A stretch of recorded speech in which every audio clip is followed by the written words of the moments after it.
The clock on the marble wall struck past midnight when Victor Hale, one of the city's most ruthless billionaires, stepped into his mansion. He expected silence, order, and the pristine shine his fortune demanded. Yet as his polished shoes tapped across the hall, an unfamiliar sound broke the stillness, a faint trickle of water. His brow furrowed. The house was supposed to be perfect. Every detail accounted for, but water at this hour. Something was wrong. He followed the sound through the corridor, his reflection chasing him across glass panels and golden frames. Each step made the noise clearer, steady, insistent, a leak that did not belong. When he reached the bathroom door, he placed a hand on the brass handle and pushed. What he saw made him freeze.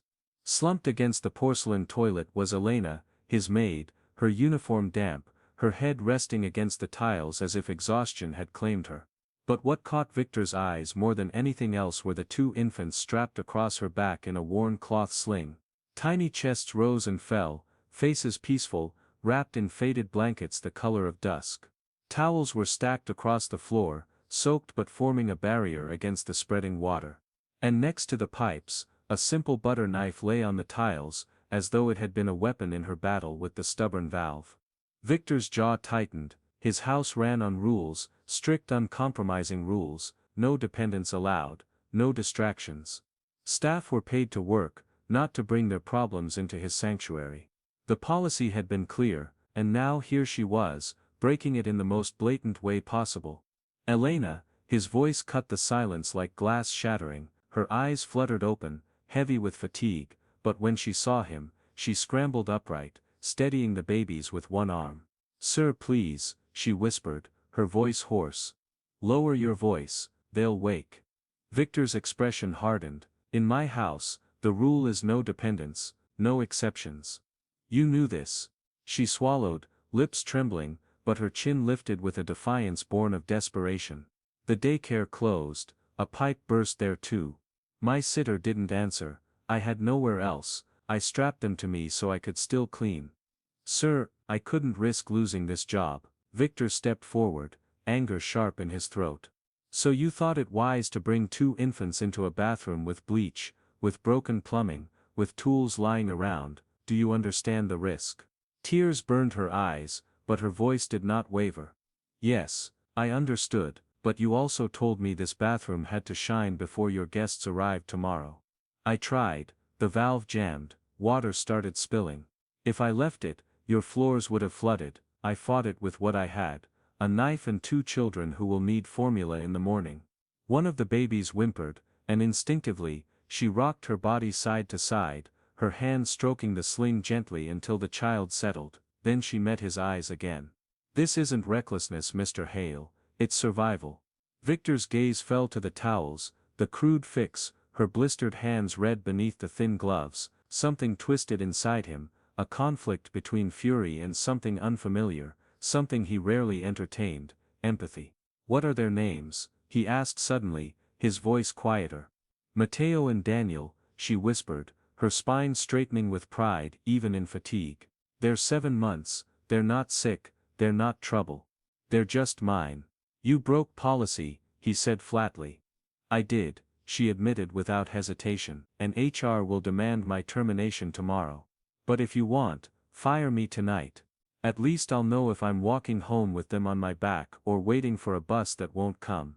Just don't leave me guessing."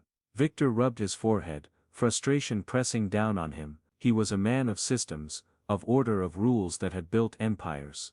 But here stood a woman, who had broken every line in his book, and yet she had also prevented his marble floors from drowning under midnight water. "You don't understand what kind of risk this is for me," he muttered, "and you don't understand what kind of risk it is for me every single day." Elena shot back, voice trembling but firm, "If I stay home they starve. If I bring them, I break your rule, either way I lose. Tonight I saved your house and kept them safe. Tell me, Mr. Hale, who really failed here." Silence fell, the only sound was the drip of the stubborn valve and the soft breathing of the twins.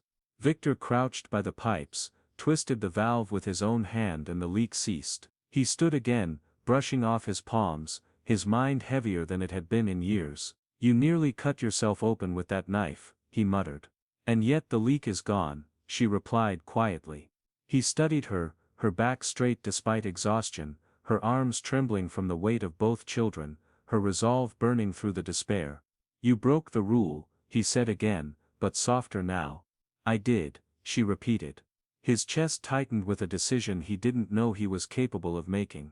You're not walking anywhere tonight, you'll sleep in the guest room downstairs, tomorrow we'll talk. Tears spilled instantly from her eyes, but she shook her head, trying to mask them. I don't need pity. This isn't pity. Victor's voice grew firm, almost unrecognizable to himself. This is me admitting you did more for this house tonight than any other person on my payroll. She blinked rapidly, stunned into silence. Stand slowly, he instructed. You'll fall if you rush. She obeyed shakily, clutching the sling straps as though her life depended on them. When she wavered, he extended his hand. She hesitated, then placed her palm in his warm, rough trembling. From the hallway, the crackle of a guard's radio echoed, security was approaching. Victor straightened his shoulders.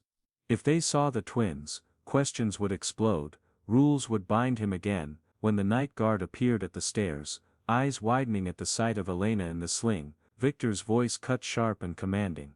She fixed the leak. Stand down. The guard hesitated, then nodded. Yes, sir. Elena's eyes darted to Victor, disbelief shining. He met her gaze briefly, then turned away before she could see the conflict raging behind his calm mask. He guided her toward the kitchen. She looked ready to collapse, the children stirring softly in their sleep. Sit, he ordered. I can't. Sit, his tone left no room for argument. She lowered herself into the chair, clutching Daniel as he stirred. Victor opened the fridge, pulled out a bottle of milk, and began warming it, his hands stiff and unpracticed but determined. You don't need to do this, she whispered. Yes, he said simply, his voice rougher than he intended. I do. He handed her the bottle. She fed the child, her eyes never leaving him. For a long moment, the only sound in the mansion was the gentle rhythm of two infants drinking, and in that silence, Victor realized something he had never admitted before. Rules kept his empire perfect, but it was people who kept it alive. The twins finally drifted into deeper sleep, their tiny breaths soft against Elena's chest. She leaned back in the chair, exhaustion pressing down heavier than ever, but also something else, a fragile thread of hope. Victor, the man she had feared most tonight, was now pacing the kitchen like a restless shadow. His hands, usually occupied with contracts and signatures worth millions, were instead busy cleaning the counter he had spilled milk upon. It was almost comical. A billionaire in silk sleeves wiping spilled milk, but Elena dared not smile. Not yet. Do they sleep like this every night? Victor asked suddenly, his voice low. She nodded slowly. Sometimes worse, teething fever, nightmares, but tonight, they knew I was scared, they could feel it. That's why they clung so tight. Victor's jaw flexed. Children shouldn't have to feel fear that young. And yet, she whispered, they do. For a moment his mask slipped, his eyes grew distant, as though he were somewhere else entirely, facing memories no one else could see. Then he exhaled sharply and straightened, the cold precision of a businessman snapping back. You'll stay tonight. Tomorrow the rules change. Her eyes widened. Change. I built this house on control.